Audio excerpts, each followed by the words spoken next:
pleased just to welcome such a fabulous group of people together for this occasion. Obviously everybody's here because we are saying goodbye to Jo.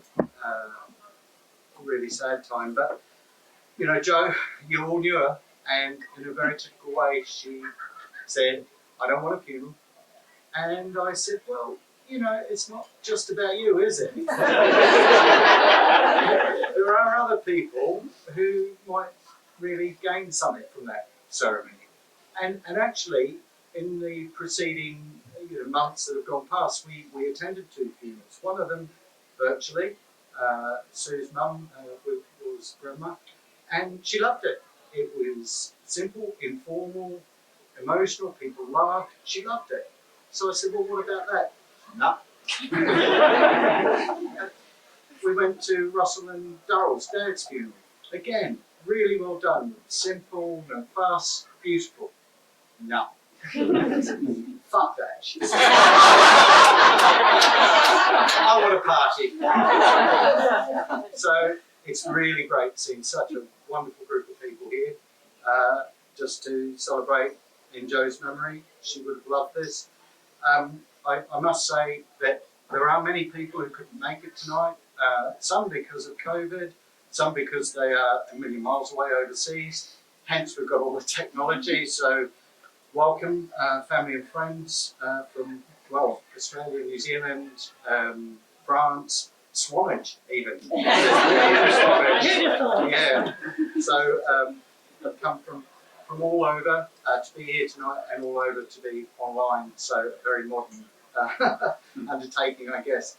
But so what we're going to do is have this sort of more formal send-off, a chance to think about Jo, remember who she was, and you know really what a special individual she was. There will be opportunity if people want to come up, if they want to share something, a thought or a memory, that's absolutely fine. If you don't, that's absolutely fine as well. But we've got no expense spared. Pulled him off his whirlwind tour of stadiums and Angus being who's one of Jo's oldest friends and dates back to early days in London. And Angus very kindly has agreed to sort of lead us into this more formal stage. And after that, we've got some messages from people who couldn't be here, and I think indeed Harlan's going to speak as well. And actually, in terms of people who can't be here, notably, my daughter Charlie, unfortunately, broke her heart. She can't be here. I knew she wanted to, but has, for reasons just can't be here. But she has sent a message that we hope, through the magic of technology, to play over the speakers as well. But say after that, there's a chance for others to contribute if you wish. But I'll hand you over to Angus's capable hands.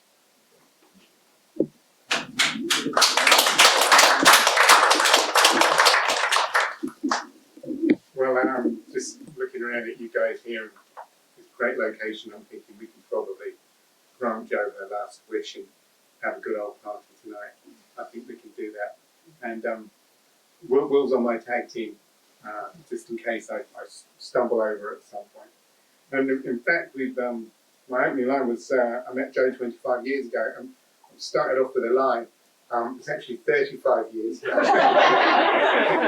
We just worked it out. We worked together for a year in a homeless hostel, and for a short while Jo lived with us at our house, and we had some wild nights out, some of which I can remember. So I guess we knew each other well enough. But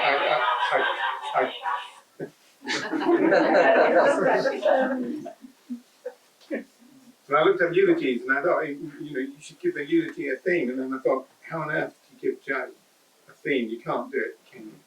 And how could a man of all people sum up Jo? It's just not possible. Jo was too fast, too complicated, too contradictory, just too big a personality, and she'd have broken my knees.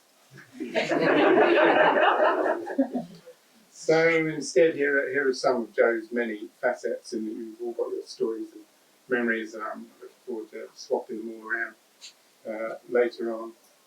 And for many years to come as well, because Joe will be a presence for all of us for years and years and years. Even last year, Joe was an influencer. She was saying her old knees were wearing out, and I guess we all knew then that most of Joe was wearing out. In fact, but she was still taking the knee, and she was still telling me to do the same. And she said, "Let someone else tell me that all lives matter, and we'll see about a peaceful protest." The person who knew her best, David, his first words, recording events, were that Joe was beautiful, sparky, smart, stubborn, loving, and adventurous. A force of nature who was kind, funny, and strongly principled. Who could make you laugh 1 minute and start an argument the next. So maybe let's start with beautiful. Joe was always shy and modest. Right? That's just what I thought. She was always shy and modest, except, of course, when she was being bold and boastful, which was also always a unique way of Joe's, and it would never occur to her to take the middle road. For Joe, it was always both lanes at once. So one of the first things Joe told me, made sure to tell me, was that she'd won a beauty competition. And she'd been a model. And on the details of that, she was a little bit vague. But in fact, it's true. It's true, and we can't argue that Joe had a beautiful outer wrapping and a radiant smile. And we can't deny that it gave her a certain advantage in life.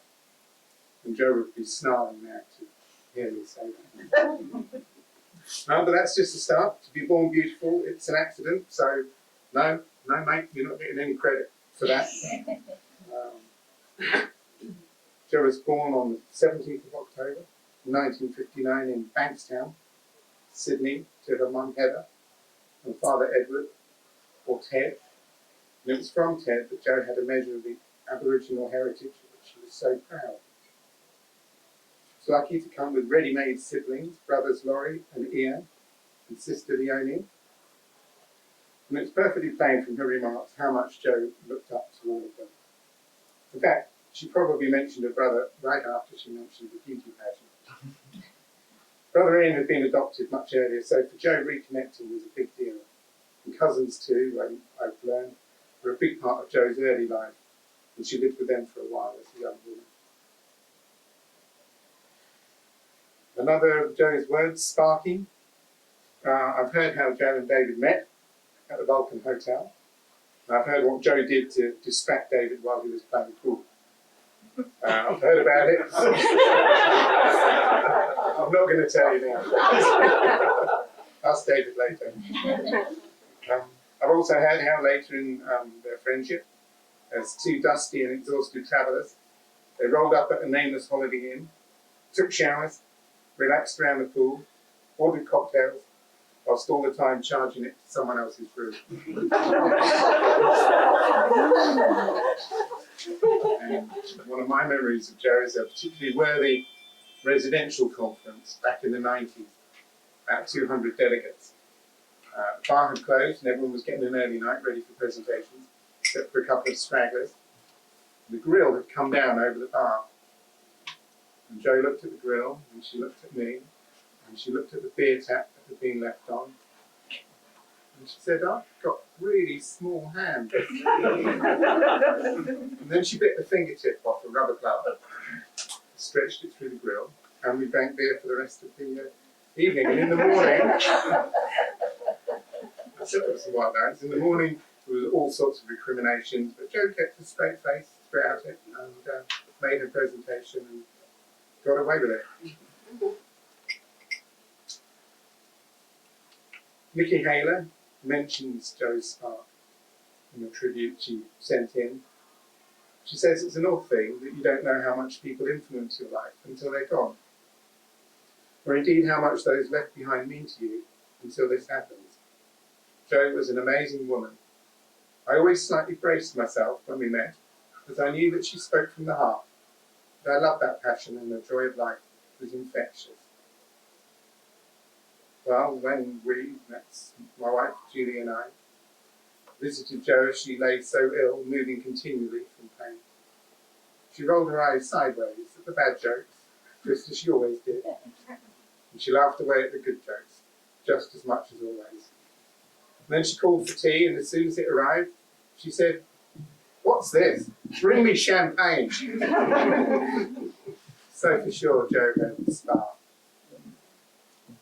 And we have to mention smart, one of your words, David, and it's only fair to say this section could go on for a little while. Where I worked with Jo, not 25 years ago, 35 years ago, it was organised as a collective of equals who decided everything by a full consensus, and where somehow Jo was the boss. She was always just more resolute, more full of ideas, clearer about the project should be, and much better at counting than the rest of us. There were occasional mutterings from us less mortals, but there's no doubt that without Jo's input and leadership, the project would have lost purpose, and it would have been much less fun. Speaking of smart, Jo was a history buff. She had an astonishing memory. She remembered the dates of all the kings and queens of England, and looked baffled if you couldn't keep up. "We had to learn this shit at school," she would say. "Didn't you go to school?" Last year Jo was reading up on it. Ethan Flood. And if you, like me, if you don't know who Ethan Flood was, well, you should, because she's a good female role model, apparently. We're told that the young Jo was so good at gymnastics, she became an instructor. And she told people that she studied piano at the Sydney Conservatorium of Music. She did take an exam there once. Jo told me she took a law degree, and it's true, she did start a law degree. And she had all the powers of argument a lawyer would ever. Jo took teacher training, completed placements, and she spent a couple of summers in North Queensland as a researcher into sea turtles, which moved her deeply. "I could have been a marine biologist," Jo was saying, and that's right. Jo could have been whatever she wanted to be. She was smart. If you knew Jo, and you all did, and you knew that already, and right on cue,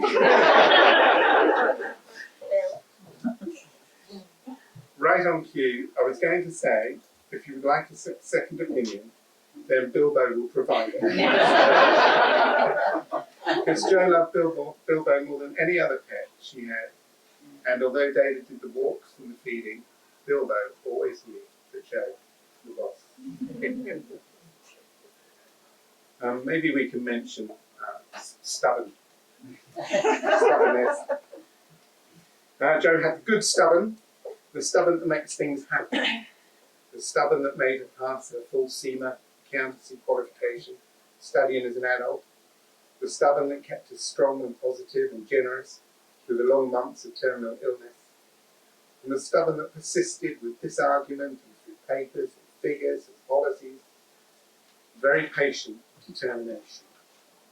And I saw firsthand as she reconfigured the project where I was working, how proud Jo could be of that kind of stubborn determination. Then again, Jo could be just plain old stubborn. Like the donkeys she loved so much.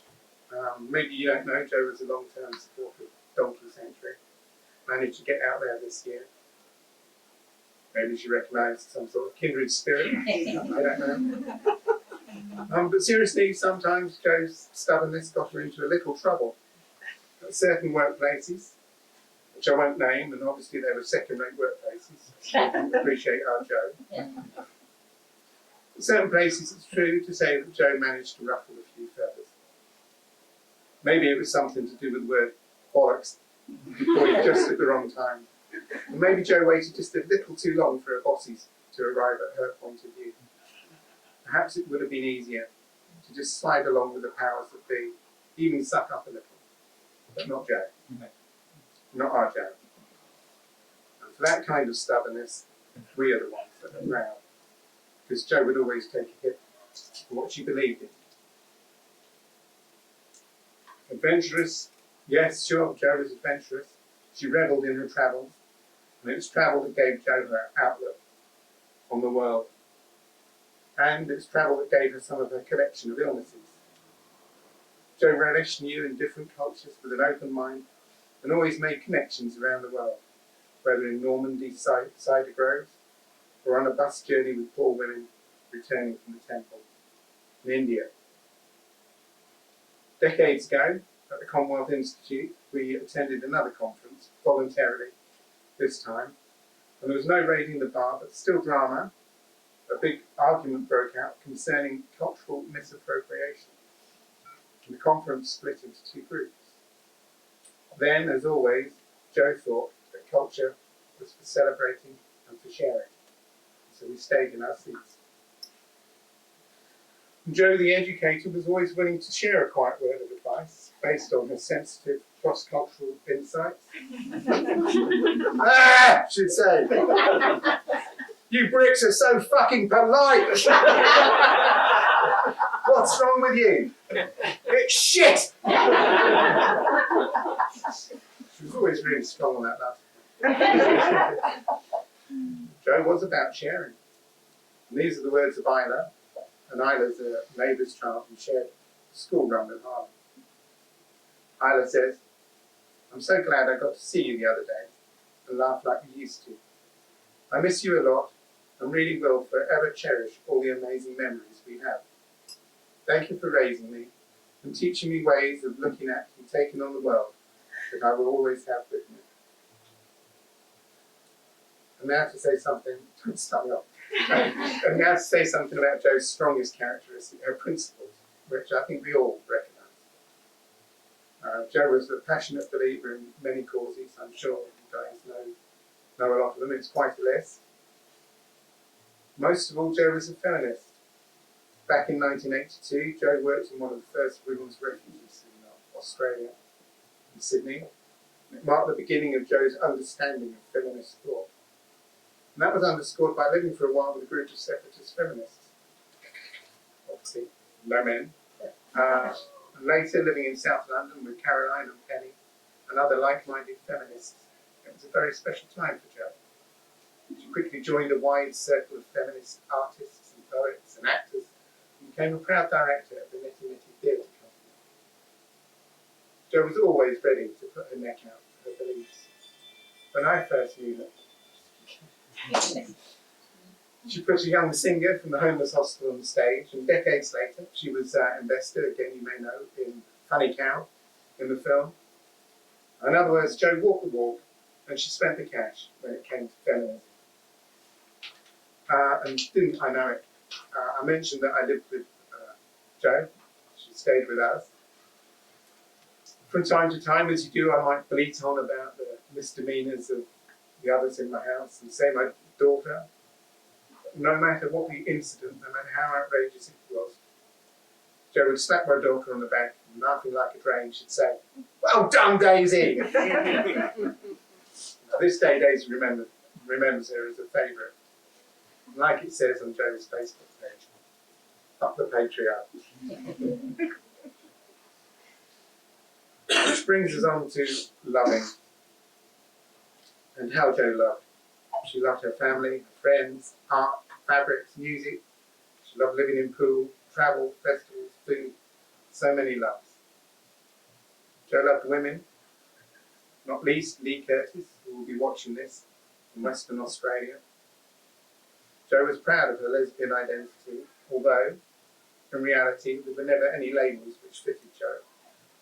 She saw the relationship with the person, the gender was secondary. Put her ahead of her time and set her free to love. This love of life was baked into Jo. Her friend from school, Kerry Cox, remembers Jo as a bubbly person who was always smiling or laughing. The only STEM who spent her younger days with Jo. For her, Jo's love of life was playing. Leonie says, so many memories, horse riding, church, looking after darling Stella, who was an elderly neighbour, competing against each other in Bankstown Girls pageant, physioculture competitions. I finally beat you. Boys, and more boys. After church swims in the Lindsay pools, Narrabeen, which is a beach, yeah. Nightclubs like Ida's in King's Cross, McDonald's, where they both work together. Oh, what fun we had. Mauritian balls, tomato sauce sandwiches after church, playing in your clubbing house, basketball, campsing. What a past we have endured together. Love and thoughts of you continually have never stopped. Love you, Miss Joanne Cummings. It was easy to get along with Jo. She was unstinting in her giving. Alice and her friend said, Jo was a most inspirational and strong woman. We only met through a mutual friend, but clicked immediately. And she was such a tremendous booster for me at those times. A real injection of positivity and strength. Jo loved her wide circle of friends, that's you lot. And she discovered people partly through the local artist community and through singing in choirs, and both of these worlds were opened for her by her great friend Rosie. Jo loved music, would sing along to the radio in the car, and if the stories I've heard are true, she once made quite a bit of money busking. She loved her festivals, and perhaps those were often her happiest places. The End of the Road Festival, Llama Tree, Big Chill, Green Man. Jo loved being here in Poole. She loved being so close to the beach. She loved heading over to the Purbex for camping at the drop of a hat. She loved the fact that her son, Harlan, had opportunities to enjoy the outdoors, learning to surf and sail, and loved that Harlan could be near his half-brother, William. And so, speaking of love, to the family. Harlan was born in March 1995 and became the absolute centre of Jo's universe. There was, and is, nothing Harlan can do to pretend to have hiding. The loving family extends. As Jo says, love can be complicated, much wider. Charlie and William were siblings to Harlan, but lived in separate households. And over the years, a number of people have commented on how well Jo managed this. The focus was absolutely on the children. There was no ego on her part. The children were always welcomed with total love and affection. Jo was so proud of how all her children turned out. Charlie says how important Jo was in her upbringing, how Jo encouraged her to be strong and to stand up for herself, and to say, as a woman, no, this is what I want. And just as important, how to wear red lipstick. Jo loved William for the wonderful younger man he is.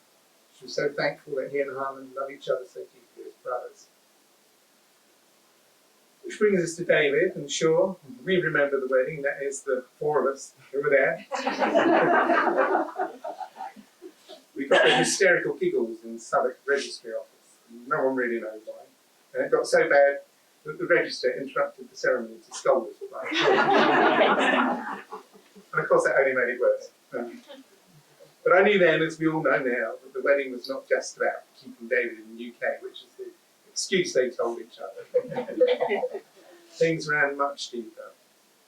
And I knew that from how Jo and David spoke together, in their own rhythm, in their own form of sparring and reassurance. And I know it because Jo told me. David, she said, gives me all I need. I don't need anything else. And so it turned out. And if you want to know what love looks like, then we remember how David and Harlan cared for Jo in her last weeks. And it can't be expressed better than David's own tribute.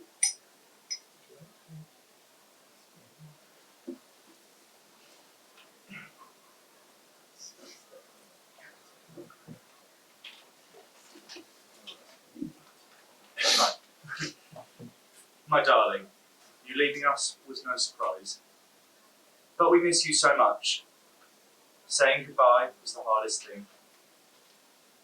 When I met you all those years ago in the Vulcan Hotel playing pool, your beauty stunned me, and as I came to know you, your zest for life, your sense of fun, your strongly held views and your abundant intelligence became captivating. I fell for you so deeply. Our life together took twists and turns, but throughout there was a destined inevitability. For us, there never could be anyone else. I loved the way that you believed in me, always pushed and encouraged me to be my best, and to have the confidence to make my way in the world. I loved how you took to being a mother. The pride you took in raising and influencing our children was absolutely justified. I loved your spirit of adventure, the trips and travel we undertook. The experiences and the memories we forged will stay with me forever, as bright and cherished memories. I love that I made you laugh pretty much every day. Even when things were pretty grim, I could still elicit a chuckle and expect you dig. So, you know that I'm worried about who I will turn to now for advice. Who will tell me that I am on the wrong track, or that I need to think of things differently. Thankfully, I found that your influence lives on in our two wonderful children, who have been so strong and supportive during these recent difficult weeks and days. My darling, we never planned it to be like this, but it brings me solace to think that we did not waste the opportunities we had to live a good life together. Through good times and bad, the bond we shared was unbreakable. What we had makes me extremely proud and happy that our paths crossed these 40-odd years ago. You are so ingrained in who I am that we will never ever be apart. I will hold and cherish your memory for the rest of my days. Sleep deep and rest well, my love.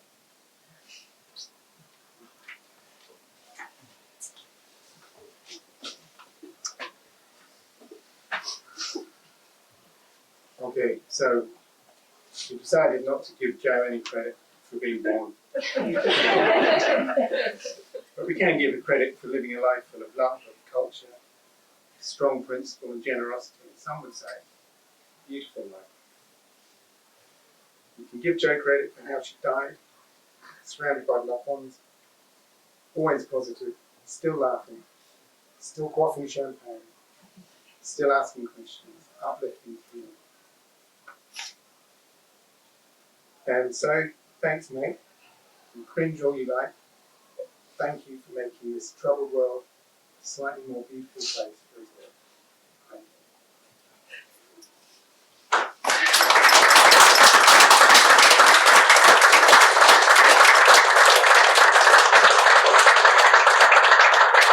Thanks for reading that. We'll agree to be Angus's stunt double in case the emotions were running too much to read that. Certainly I couldn't have, so thank you.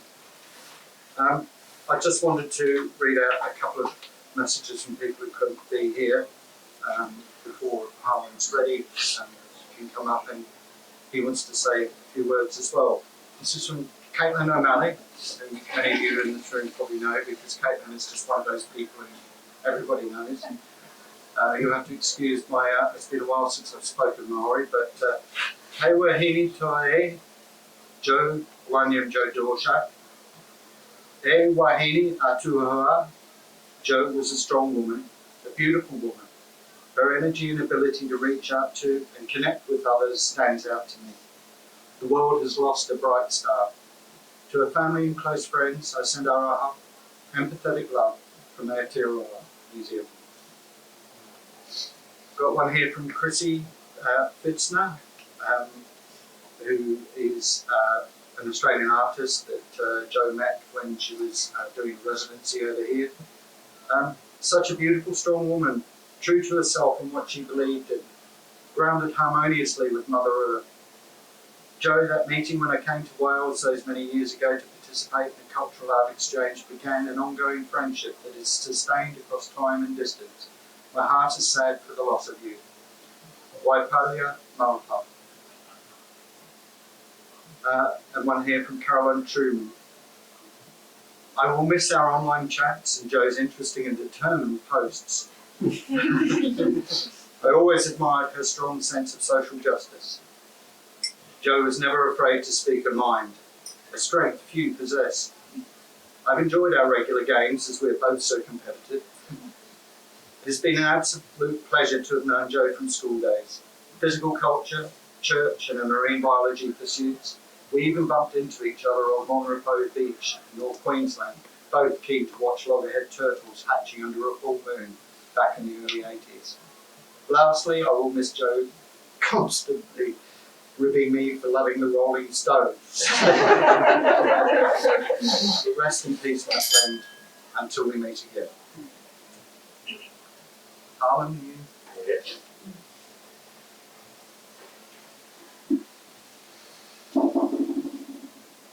Hello. I'm Harlan. Just nice to meet you. I'd like to start by saying thank you to all for coming. It's really lovely to see everyone here. It means a lot. Thanks to those tuning in on the live stream and those watching in the future. Hello from the past.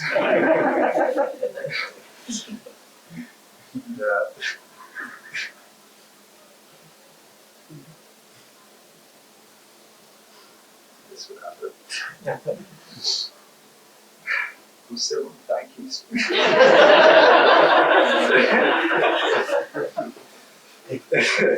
Thank you for all your kind messages over the past months and the photos of my mum.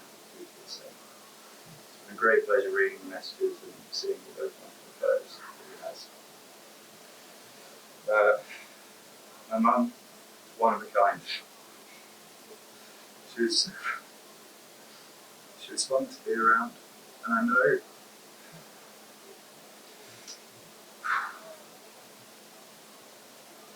big girl pants, Harlan, come on. You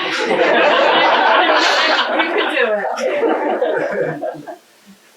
she was fun to be around, and I know if she were here now, she'd be in the middle of the room, the circle round her, champagne in one hand, centre of attention, performing some off-the-cuff comedy bit, telling some weird old story, making people laugh, with the exaggerated hand gestures pulling silly faces. She loved to laugh and make people laugh. And I will miss laughing together as we did so often. When I was thinking about writing this, and thinking about what made her such a great mother, there are many things, but I think one aspect of her that stood out to me was her honesty.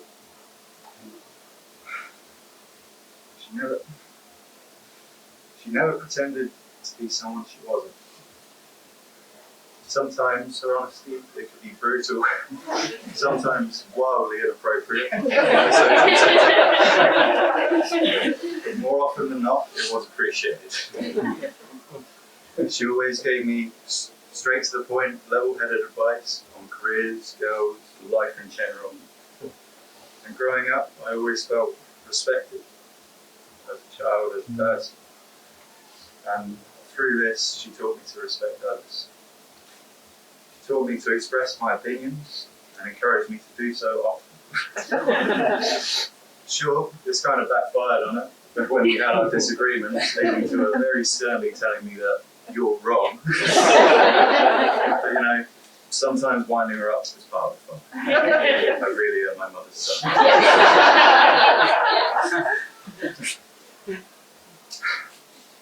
My mum, she was the toughest person I knew. I'm very protective of her kids. I remember going to Spain when I was 13 and 14. My mum, dad, Will, my brother. We were staying in this apartment complex filled mostly with expats, which, if any of you know my mum, it's not a cup of tea. So, to say the least, she wasn't in the best of moods. Will and I were running around spraying each other with a hose we found. And suddenly, this old man appears, starts shouting at us that we shouldn't be playing with this hose. My mum, who was on the balcony watching over us, stormed downstairs and across the courtyard towards us. Now, I don't remember exactly what she said to this poor guy, but I do remember the exact shade of white his face was. Poor guy went off, and Will and I got a quiet word from my mum that maybe we should play on the swings instead. But she was like that. She would stick up for our ideals, whether they were big or small, whatever. And for what she thought was right, despite anything. And I always had a great admiration for her for that. How she handled being given 6 months to live.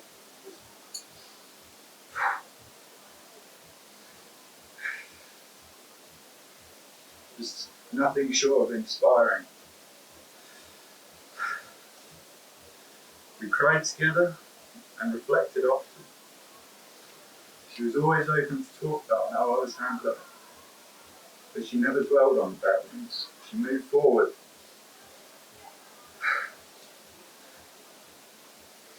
And she did what she had been doing her whole life and tried to squeeze the most out of what time she had left, going on holidays, seeing friends and family. It was honestly amazing to see. She was incredibly brave and always said she had no regrets in life and had a brilliant life. I was happy with the time that she had. The one thing she admitted she was worried about was how my dad and I would handle it. I feel that is extremely telling of her strong character, selflessness, and immense amount of love that she had in her life. Let's thank Angus for the beautiful eulogy. It's really nice. And I'd like to end by just sharing a moment that I had with my mum that held a lot of significance in me. I hope it will continue. There's a lot. So as Angus mentioned, him and his partner Julie, they visited a week or so before Mum passed.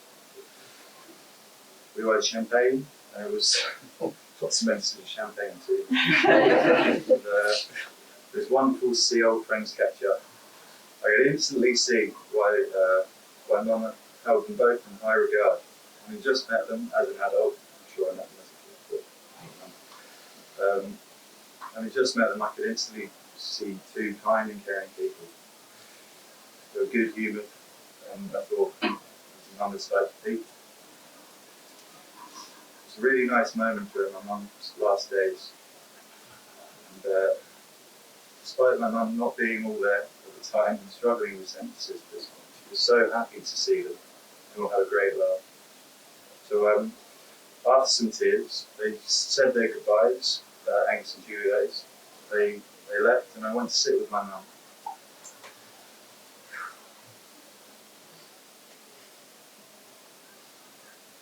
She started crying, and so I did too. We hugged, and she looked at me and held me by the shoulders.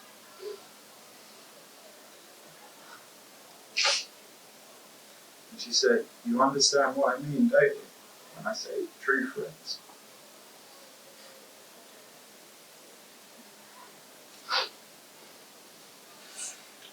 One more paragraph.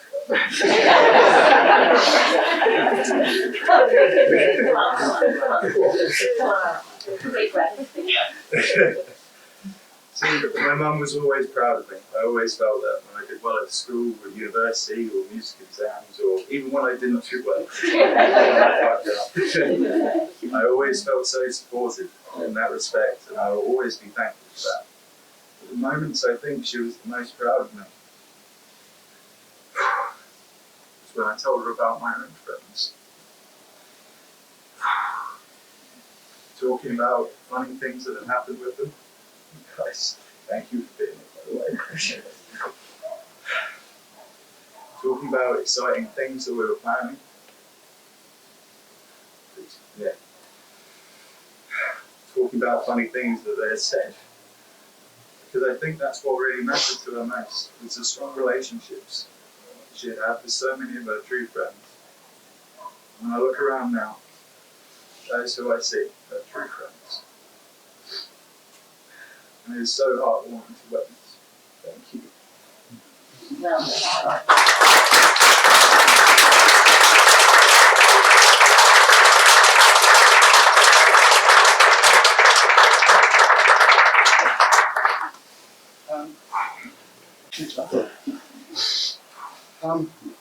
If we can just a little bit more, but I do have some words from Charlie that I'm going to try and play over the speakers. So, ready for all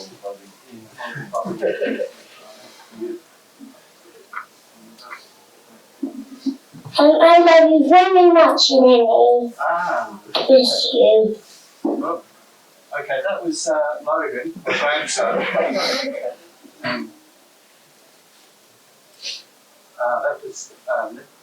That was unexpected. And this is Charlie's message. Unexpectedly and unconventionally, I came into your life. You accepted me wholeheartedly, and we have loved one another unconditionally. We have a special relationship, and for this I'm truly thankful. Like all good parents, you've imparted important life lessons over the years. Don't try to please everyone. You can't. You told me to be happy with the choices that I make. Share the load. You wisely reminded me that we are not supposed to do this all on our own.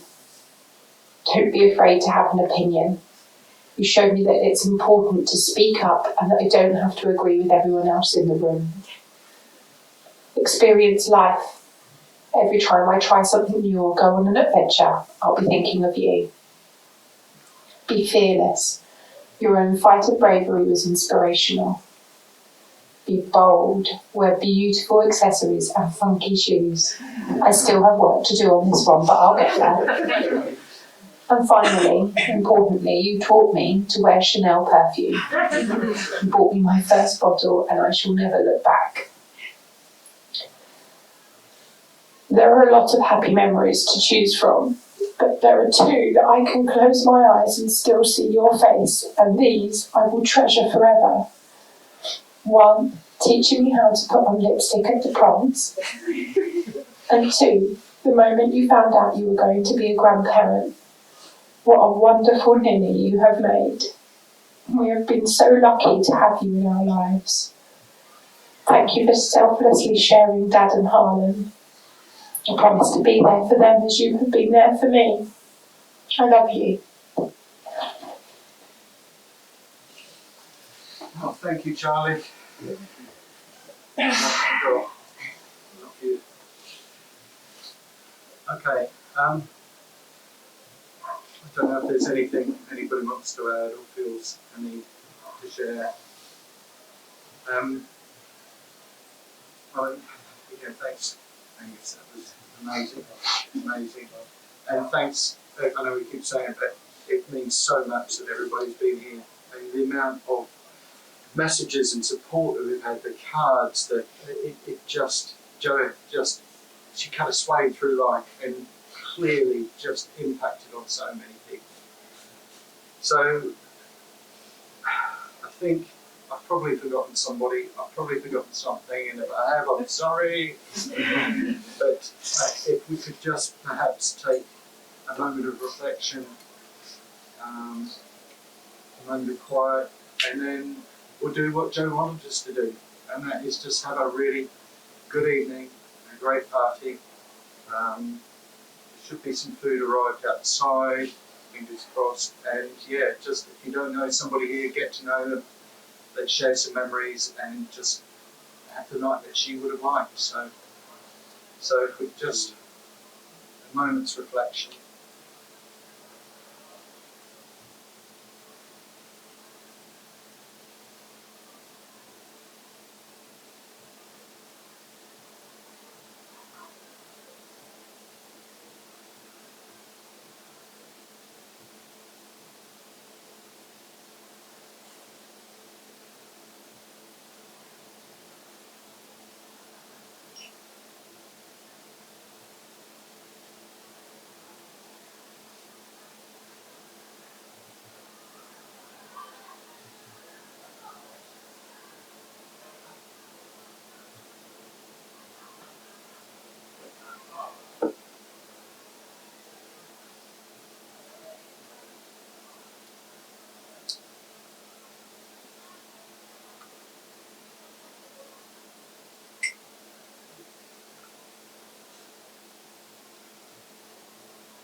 Thank you again.